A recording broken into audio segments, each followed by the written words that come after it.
Hi అండి. Hi. ఈరోజు topic వచ్చేసి హోమ్ లోన్స్ గురించి అండ్ మిగతా లోన్స్ గురించి చెప్పడానికి మనతో పాటు సైదుల్ గారు ఉన్నారు. సార్ ప్లీజ్ చెప్పండి. Sir.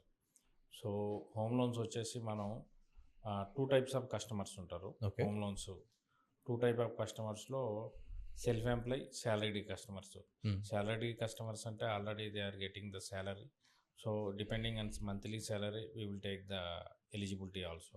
Okay. Salary for example వాళ్ళకి ఒక 50,000, 60,000 వస్తుందనుకోండి.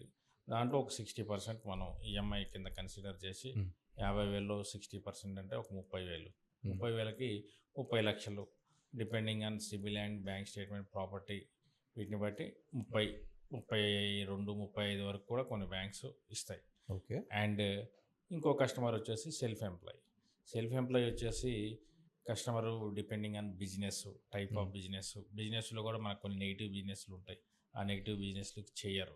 హ్మ్. రియల్ ఎస్టేట్ అని కొన్ని ఉంటాయి. స్టాక్స్ చూపించకుండా నాకు ఫోన్లోనే బిజినెస్ చేస్తుంటారు కొంతమంది. హ్మ్. అలాంటివి చేయరు. అలా కాకుండా బిజినెస్ స్టాక్స్ అవ్వబడి ఐటీ రిటర్న్స్ ఉండి అలాంటి వాళ్ళకి సెల్ఫ్ ఎంప్లాయ్ కూడా మనం లోన్స్ ఇప్పించచ్చండి. ఓకే. సార్ మేజర్‌గా ఈ క్రైటీరియా కాకుండా కొంతమంది ఏజ్డ్ పర్సన్స్ ఉంటారు. వాళ్ళకి ఎట్లా ఫిట్ చేస్తారు సార్ ఎలిజిబిలిటీ? ఏజ్డ్ పర్సన్స్ వచ్చేసి కొన్ని ప్రొఫైల్స్ ఉంటాయి. అంటే అందరికీ లైక్ బిజినెస్ ప్రొఫైల్స్ ఉంటాయి. బట్ వాళ్ళు ఏజ్డ్ ఉంటారు. సాలరీ కంటే ఒక సెగ్మెంట్ ఉండదు. ఈ 60 ఆర్ 62 అనేది. అవును. బట్ వీళ్ళకి ఎట్లా కాలిక్యులేట్ చేస్తారు? సో, సాలరీస్కి వచ్చేసి ఇంతకుముందు గవర్నమెంట్ ఎంప్లాయ్‌కి 58 వరకు కన్సిడర్ చేసేవాళ్ళు. తర్వాత గవర్నమెంట్ వాళ్ళకి జాబు 60 వరకు చేసింది సర్వీసు. ఓకే. సో, దానికి తోడు 5 ఇయర్స్ వరకు ఎక్స్టెన్షన్ చేస్తారు. అంటే 58 ఉన్నోళ్ళకి 63 వరకు, 60 వరకు జాబ్ సర్వీస్ ఉన్నోళ్ళకి 65 వరకు గవర్నమెంట్ ఎంప్లాయీస్‌కి. హ్మ్. అండ్ సెల్ఫ్ ఎంప్లాయ్‌లో వచ్చేసి బిజినెస్ కూడా doctor, lawyer, chartered account, interior designers, కొంత సెల్ఫ్ ఎంప్లాయ్ ప్రొఫెషనల్స్ ఉంటారు. వాళ్ళకి రెగ్యులర్‌గా అందరికీ 65 వరకు ఇస్తే వీళ్ళకి 75 ఏజ్ వరకు కూడా మనం ఇన్‌కమ్ కన్సిడర్ చేయవచ్చు. ఓకే. సో, ఈ ప్రొఫైల్స్ ఏంటంటే మార్కెట్‌లో వాళ్ళకి ఏజ్ ఎక్కువ ఉన్నా కానీ వాళ్ళు సర్వీస్ చేయగలరు. హ్మ్. సో, ఈ సెల్ఫ్ ఎంప్లాయ్ ప్రొఫెషనల్స్ వరకు మనం కన్సిడర్ చేయవచ్చు. చేయొచ్చు. ఓకే. అండ్ 60 ఏజ్‌లో మన దగ్గరికి కస్టమర్ వచ్చాడు. హ్మ్. అతనికి లోన్ చేయాలంటే లోను అయిపోయేలోపు 80 దాటకూడదు. సో, హ్మ్. అలాంటప్పుడు రెగ్యులర్‌గా హోమ్ లోన్ 20 ఇచ్చేవాళ్ళం కాస్త వీళ్ళకి 10 ఇయర్స్ టెన్యూర్ ఇస్తాం. ఓకే. సో, 10 ఇయర్స్ ఇచ్చినప్పుడు ఎలిజిబిలిటీ తగ్గుతుంది. ఈఎంఐ బర్డెన్ అవుతుంది. But even though their profile is very strong then we can go for it. Okay. Sir what about mortgage loans sir? Mortgage loans అంటే home loan అంటే already ఇల్లు కొనుక్కోవడానికే ఇస్తాం. హ్మ్. Mortgage loan అంటే ఇల్లు ఉంటుంది. ఆ ఇల్లు వచ్చేసి మనకు దేనికో ఎండ్ యూజ్ వేరే అమౌంట్ కావాలి. హ్మ్. సో, మనకున్న ప్రాపర్టీని పెట్టి బ్యాంక్‌కి దాన్ని మార్టిగేజ్ చేస్తాం. దాని పేరు మీద లోన్ తీసుకుంటాం. So, that is the mortgage loan. Mortgage loan కొన్ని బ్యాంక్స్ మళ్ళీ ఈ అమౌంట్ దేనికి, దీన్ని ఎండ్ యూజ్ ఏం చేస్తున్నాడు లేదా కరెక్ట్‌గా అని కూడా కొన్ని బ్యాంక్స్ మానిటర్ చేస్తాయి. కొన్ని బ్యాంక్స్ పట్టించుకోవు. బట్ మాక్సిమం సెల్ఫ్ ఎంప్లాయీకి మార్టిగేజ్ లోన్ చేస్తారు. సాలరీడ్‌కి కూడా చేస్తారు. బట్ సాలరీడ్ ఎండ్ యూజ్ చెప్పలేము. సెల్ఫ్ ఎంప్లాయీ కేసులో బిజినెస్ ఎక్స్‌టెన్షన్స్ అయ్యి ఉంటాయి. కొన్ని ఓకే. కేసుల్లో పిల్లల్ని ఎంఎస్‌కి పంపించడానికి అలా వేరు వేరు కేసుల్లో ఉంటాయి. ఓకే. సో, ఈ ఫీల్డ్‌కొచ్చేసి నెగెటివ్ ప్రొఫైల్స్ ఉంటాయి సార్ చేయనివి. అవును. నెగెటివ్ ప్రొఫైల్స్ ఉంటాయి. నెగెటివ్ ఏరియాస్ ఉంటాయి. నెగెటివ్ ప్రొఫైల్స్ వచ్చేసి జనరల్‌గా మనకి ఆహ్, వాళ్ళకి బిజినెస్‌లో అవపడవు. గవర్నమెంట్ ప్రొహిబిటెడ్‌వి ఉంటాయి. హ్మ్. కొంతమంది వచ్చేసి నేను ఆన్‌లైన్‌లో షేర్ మార్కెట్‌లో ట్రేడ్ చేస్తున్నా. నెలకు రూ. 1,00,000 సంపాదిస్తున్నా అంటాడు. అది చూయించినా సరే మనం అది చేయించలేము. ఓకే. కొన్ని క్లబ్బులు, పేకాట క్లబ్బులని హ్మ్. ఇలాంటి కొన్ని బిజినెస్‌లు ఉంటాయి. హార్స్ రైడింగ్ బిజినెస్ ఉంటది. ఆహ్, కొంతమంది మొన్నటిదాకా ఈ బార్లకి, వైన్ షాపులు బిజినెస్‌లు కన్సిడర్ చేసేటోళ్ళు కాదు. ఇప్పుడు ఒకళ్ళిద్దరు కన్సిడర్ చేస్తున్నారు. ఓకే. అండ్ ఈ కళ్ళు కాంపౌండ్స్ ఇవి నెగెటివ్ బిజినెస్‌లు. రియల్ ఎస్టేటు వాళ్ళకి హోమ్ లోన్‌లు ఇవ్వరు. హ్మ్. అండ్ బిల్డర్‌కి హోమ్ లోన్ ఇవ్వరు. బిల్డర్‌కి మార్టిగేజ్ లోన్ ఇస్తారు. హ్మ్. బిల్డర్ హోమ్ లోన్ అంటే వాడు కట్టేదే అమ్మడానికి. మళ్ళీ వాడికి ఇంకో హోమ్ లోన్ అనేది కన్సిడర్ నెగెటివ్ అవుతుంది. ఓకే. సో, అది కూడా negative profile. Some banks rare cases తీసుకోవచ్చు. సో, ఇలా కొన్ని కేసెస్ నెగెటివ్ ఉంటాయి. గోల్డ్ స్మిత్ కూడా ఆయన గోల్డ్ చేస్తాడు అంతే. వేరే వాళ్ళు గోల్డ్ ఇస్తారు. ఈయన దాన్ని డిజైన్ చేసి ఇస్తాడు. చేసిస్తారు. అలాంటి కేసుల్లో కూడా నెగెటివ్. కొన్ని బ్యాంక్స్ ఇప్పుడు 15,00,000, 20,00,000 వరకు చేస్తున్నాయి. బట్ మొన్నటిదాకా కొన్ని ఉన్నాయి. ఇప్పుడు కొన్ని చేంజెస్ వస్తున్నాయి. ఓకే. బట్ నెగెటివ్ ప్రొఫైల్ అనేది మనం నే కొనే ముందే బ్యాంకర్‌ని కనుక్కొని మన ప్రొఫైల్‌కి వాళ్ళు ఇస్తారా? ఇవ్వరా? ఇస్తే ఏ బ్యాంక్ ఇస్తుంది? హ్మ్. దానికి రేట్ ఆఫ్ ఇంట్రెస్ట్ ఎంతొస్తుంది? అది కనుక్కొని అగ్రీమెంట్ చేసుకోవాలి. అలా గాకుండా నేను రియల్ ఎస్టేట్ చేస్తున్నా, సంవత్సరానికి ఒక 50 లక్షలు సంపాదిస్తున్నా అనుకోని నువ్వు ఎవరిదో అగ్రిమెంట్ తీసుకొని బ్యాంక్కి వెళ్తే నీ నెగిటివ్ ప్రొఫైల్ అంటే ఈలోపే కొంత పేమెంట్ చేసి ఉంటాము. సో ఇవన్నీ చాలా ఇబ్బంది పడతాం. సో అలా కాకుండా before if you are interested for purchasing the property, consult the any home loan consultant and loan consultant and bank, that is the best. So banker ఏదైనా ప్రొఫెషనల్ని కన్సల్ట్ అవ్వడం బెస్ట్ అంటారు. ఇప్పుడు మనం ఉన్నాము, more than 15 years in the field ఉన్నాము. So we will suggest. And same time nearby బ్యాంక్కి వెళ్ళినా బ్యాంకుల్లో కూడా హోమ్ లోన్స్ వాడు ఉంటాడు, బ్యాంకర్స్ డిఫరెంట్ ఉంటారు.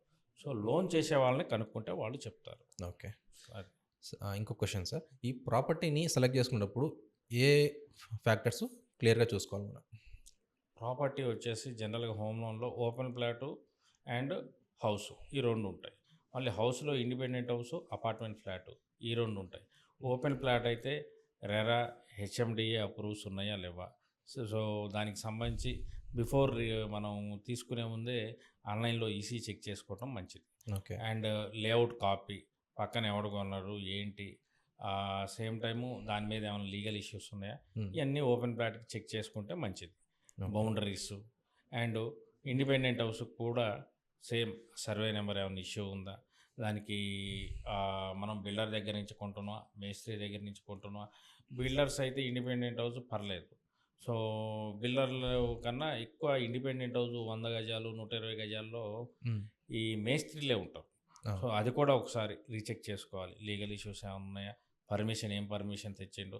చాలామందికి తెలియదు. ఫర్ ఎగ్జాంపుల్ బోర్డు ఉప్పలు దాటిన తర్వాత ఇల్లు అంటే ఇల్లు, పర్మిషన్ ఉందంటే పర్మిషన్ ఉందని చెప్తాడు. అది ఏ పర్మిషన్ అనేది కొనేవాడు అడిగితే కానీ చెప్పడు. కొనేవాళ్ళకి తెలియదు ఏ పర్మిషన్ అని. హెచ్ఎండిఏ పర్మిషనా, గ్రామ పంచాయతీ పర్మిషన్. గ్రామ పంచాయతీ పర్మిషన్ ఆన్లైన్లో రాదు. అది సెక్రటరీ అను సర్పంచ్ కలిసి ఒక అంతో ఇంతో ఇస్తే దెర్ ఈజ్ నో రూల్స్, ఎవరికైనా ఇస్తారు. అదే హెచ్ఎండిఏ అంటే నామ్స్ ఉంటాయి. 30 feet రోడ్డు ఉండాలి, సర్వే నెంబర్ క్లియర్ ఉండాలి, నామ్స్ ప్రకారం కట్టాలి, ఇవన్నీ ఉంటాయి. 220-250 గజాలు దాటితే జిహెచ్ఎంసీకి ఒకటి మార్టిగేట్ చేయాలి, ఇట్లా నామ్స్ ఉంటాయి. సో ఏ పర్మిషన్ తీసుకుంటున్నాం, లింక్ డాక్యుమెంట్స్ ఎన్ని సంవత్సరాలు ఉన్నాయి అది చూసుకోవాలి. ఆ లింక్ డాక్యుమెంట్స్ కూడా ఎన్ని సంవత్సరాలు ఉన్నాయి, అందులో కూడా ఏ బ్యాంక్ అవుతుంది, దాని ల్యాండ్ కన్వర్షన్ ఉందా లేదా, ల్యాండ్ యూజ్ సర్టిఫికేట్ ఉందా లేదా, మార్కెట్ వాల్యూ సర్టిఫికేట్, ఈ 3 తీసుకుంటే కనుక 99% ఇబ్బంది ఏమి ఉండదు. ఓకే. అండ్ అపార్ట్మెంట్ ఫ్లాట్ అయితే దానికి కూడా ఏ పర్మిషన్ ఉంది. ఫర్ ఎగ్జాంపుల్ సిటీ అవుట్కట్స్లో మేడ్చల్ టు బోడుప్పలు దాటిన తర్వాత కానీ మనకు పంచాయతీ వాడు G+2 వరకే పర్మిషన్ ఇవ్వగలడు. G+2 పర్మిషన్ మించి పర్మిషన్ ఇవ్వడానికి వాళ్ళకి అథారిటీ లేదు. కానీ వాళ్ళు 3rd 4th ఇచ్చేస్తారు. వాళ్ళు ఇవ్వకపోయినా వీళ్ళు 3rd 4th వేసేస్తారు 500 గజాలు. వాడు నువ్వు 3rd floor కొంటున్నావు అంటే బ్యాంకరు అన్నీ అయిపోతే అగ్రిమెంట్ అవుతుంది, డబ్బులు కడుతూ ఆడిపోయిన తర్వాత లోన్ రాదు. బిల్డర్ అంటాడు నేను చెప్పినోడి కాడికే లోన్కి వెళ్ళంటాడు. అది రేట్ ఆఫ్ ఇంట్రెస్ట్ డిఫరెన్స్ ఉంటుంది. ఓకే. సో అలా కాకుండా బిఫోర్ పర్చేజింగ్ మనం ఏ పర్మిషన్ ఉంది, ఎన్ని ఫ్లోర్ పర్మిషన్ ఉంది, అన్డివైడెడ్ షేర్ ల్యాండ్ ఎంత వస్తుంది, లింక్ డాక్యుమెంట్స్ ఎన్ని సంవత్సరాలు ఉన్నాయి, 1-2 సార్లు ఎక్స్పీరియన్స్ ఉన్న వాళ్ళు తీసుకొని వెళ్ళి చేసుకుంటే బాగుంటుంది. ఇక హెచ్ఎండిఏ పర్మిషన్ ఉన్న దాంట్లో ఇప్పుడైతే 99% ఇబ్బంది ఏమి ఉండదు. ఏదైనా ఇంటెన్షనల్గా బిల్డర్ ఇబ్బంది పడితే తప్ప. ఫర్ ఎగ్జాంపుల్ 500 గజాలు అపార్ట్మెంట్ అంటే G+4 వేస్తారు. దాంట్లో ఒక ఫ్లాట్ జిహెచ్ఎంసీకి మార్టిగేజ్ చేస్తాడు. ఈ బిల్డర్ ఏమన్నా రూల్స్ ఫాలో కాకపోతే చుట్టూ 8 feet వదిలిపెట్టాలి. అండ్ జిహెచ్ఎంసీ చెప్పినట్టే కట్టాలి, ప్లాన్లో ఎలా ఉందో అలా కట్టాలి. ఎక్కడేది డీవియేషన్ ఉన్నా ఆ ఫ్లాట్ అనేది జిహెచ్ఎంసీ రిలీజ్ చేయదు, ఎన్ఓసి రాదు. అందుకని బిల్డర్లు జిహెచ్ఎంసీ పర్మిషన్ ఉన్న దాంట్లో అంత ఇబ్బంది పెట్టరు, దాదాపు రూల్స్ ఫాలో అవుతారు. సార్ ఇప్పుడు మీరు అన్న దాని ప్రకారం డాక్యుమెంటేషన్ అన్నారు కదా, అందులో సింగిల్ డాక్యుమెంట్ అంటే ఒక వర్డ్ ఉంది. సో దాని ఎట్లా సార్, దాని మీద ఎట్లా చేస్తారు లోన్స్? సింగిల్ డాక్యుమెంట్ యాక్చువల్గా ఇంతకుముందు లేకుండే కొన్ని బ్యాంక్స్ ఎక్కువ రిస్క్ తీసుకొని ఎక్కువ ఇంట్రెస్ట్ రేట్లో ఈ లోన్స్ చేస్తున్నాయి. అది కూడా బిలో 20 lakhs 30 lakhs చేసేవి ఇప్పుడు 40-50 కూడా వెళ్తున్నాయి. But they are having own legal policy. వాళ్ళకి ఏంటంటే 13 years ట్యాక్స్ ఉంటే కోర్టు ప్రకారం కూడా 13 years ట్యాక్స్ ఉందంటే హీఈస్ ద ఓనర్. సెల్లర్ పేరు మీద 13 years ట్యాక్స్ ఉందనుకోండి, వాళ్ళు కన్సిడర్ చేస్తున్నారు. ఓకే. సో అలాంటి సింగిల్ డాక్యుమెంట్ అని చేసి అలాంటి కొన్ని లీగల్ రూల్స్ పట్టుకొని రెగ్యులర్గా మనకి బ్యాంక్స్ 8.7లో చేస్తుంటే వీళ్ళు 12 to 15, 16 ఇంట్రెస్ట్ రేట్లో హోమ్ లోన్ చేస్తున్నారు. బట్ అది బ్యాంకు రిస్క్ తీసుకుంటుంది కాబట్టి అనేది వాళ్ళ intention. Okay. Thank you sir.